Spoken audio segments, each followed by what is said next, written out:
Your consciousness is pure and free from malice. Hence, I will reveal to you the most profound and sacred wisdom, the knowledge of the divine, and the science of its realization. After understanding this, you shall be liberated from all misfortune and impurities of the material world. This spiritual knowledge is most confidential and superior to the rest. The sacred wisdom that arises from this knowledge is purest and highest. If one stays on the path of righteousness and puts this wisdom into practice, he can experience infinite bliss. O scorcher of enemies, those who lack faith and disregard the path of righteousness cannot attain me.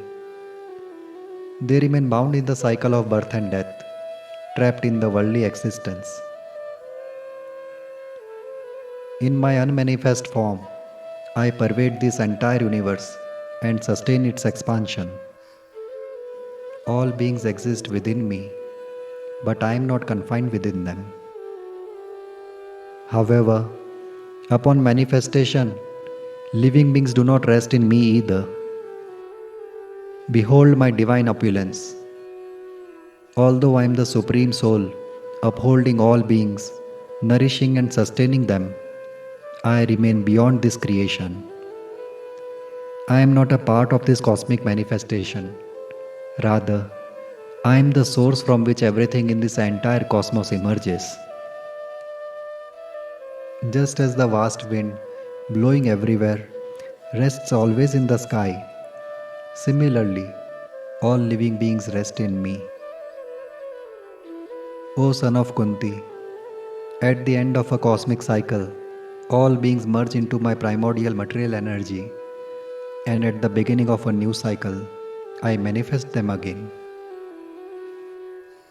Through my divine energy, I continuously create these countless myriad material forms in the universe. All living entities, governed by their own nature, eternally pass through the cycle of birth and death within this material existence. O conqueror of riches, I remain detached and neutral amidst all these material activities. Hence, none of these actions bind me. O son of Kunti, it is by my will and guidance that this material nature is constantly expanding, and in this ever-changing creation, both moving and non-moving beings are perpetually changing and evolving into new forms. Those who are ignorant and lack wisdom only perceive my human form. They fail to recognize my divine transcendental nature as the Supreme Lord sustaining all beings. Driven by vain material desires, such misguided individuals remain trapped in false knowledge and always engage in futile actions. Under the spell of delusion, they succumb to demonic and destructive tendencies, leading them towards darkness. But O Parth, those who possess divine qualities are always situated in the light of wisdom. Knowing me as the eternal source of all creation, they remain absorbed in my exclusive devotion, always chanting my glories, remaining steadfast in their duties like true karma yogis, bowing before me with reverence, and worshipping me with unwavering faith. Such great souls perpetually worship me with devotion. Some gain wisdom by cultivating knowledge and engaging in acts of sacrifices. Others perceive my oneness within the many differentiated forms in the material world and the many differentiated forms within me as a single unity. They reveal unto others my countless manifestations in universal form through the wisdom they have gained. I am the sacred ritual. I am the oblation offered in the fire. I am the purpose of the sacrifice, the medicinal herb, and the sacred chants recited during the sacrifice. I am the clarified butter poured into the fire itself, and the offering burning in the fire. I am the father of this universe, its mother, its nourisher, and the grandsire. I am the source of knowledge and its ultimate goal. I am the purifier, the sacred syllable Om, and the Rig Ved, Sam Ved, and Yajur Ved. I am the supreme destination and refuge of all beings. I am the guide and supporter, the master and witness. I am the refuge and the dearest friend. I am the source of creation and dissolution and the basis of everything. I am the repository of this cosmic world and I am the eternal seed of existence. O Arjun, I radiate heat and send forth and withhold the rain. I am immortality and also death personified. I am both the eternal spirit and the perishable matter. Those who worship me through Vedic rituals with a desire to go to heaven purify themselves of all sins by performing rituals. As a result of their sacred rituals, they experience pleasure that one feels after drinking the som nectar. By virtue of their pious deeds, such seekers attain the celestial planets of Indra and experience heavenly delights. After enjoying the vast pleasures of heaven, when their accumulated merits are exhausted, they fall back to the mortal world. Since their actions are driven by desire, they remain trapped in the cycle of birth and death, transitioning between heaven and earth. But those who worship me with unwavering faith, who are exclusively devoted to me, I personally preserve their accumulated yogic spiritual virtues and provide them with what they lack.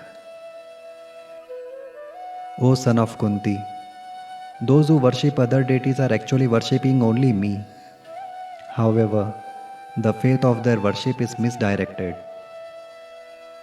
I am the only enjoyer and ultimate recipient of all sacrifices. But those who fail to recognize my divine nature remain lost in the cycle of birth and death. Those who worship the celestial gods take birth among celestial gods. Those who worship the ancestors go to the ancestors. Those who are attached to material desires remain bound in the mortal world. But my devotees attain me alone. If my pure-hearted devotee offers me with love and devotion a leaf, a flower, a fruit, or even water, I accept it joyfully. O son of Kunti, whatever you do, whatever you eat or drink, whatever you give away or offer to others, and any austerity or sacrifice you perform, offer all these to me with devotion. By surrendering all your actions to me, you will be liberated from the bondages of both good and bad actions. With your mind absorbed in me, in such a spirit of renunciation, you will always remain free and ultimately reach me. I neither favor anyone, nor am I envious towards anyone. I am equally disposed to all. But those who worship me with devotion always reside within me, and I reside in them. Even if a vilest sinner, having immoral conduct in the past, turns to me with exclusive devotion, he should be regarded saintly, if his resolve is firm and righteous. Such a person quickly becomes pious and experiences everlasting peace. O son of Kunti, declare this boldly, that my devotee never perishes. Even those who are of lower birth, be they women, merchants, or those of humble origins, after surrendering to me, can attain the supreme destination. Then what to say of the pious Brahmins, the devoted saints, and the righteous kings? Therefore, now that you know that this world is temporary and full of sufferings, surrender yourself completely to my devotion and worship. Always think of me. Become my devotee. Worship me and offer your obeisances to me. If you take refuge in me and surrender yourself completely, you will surely come to me.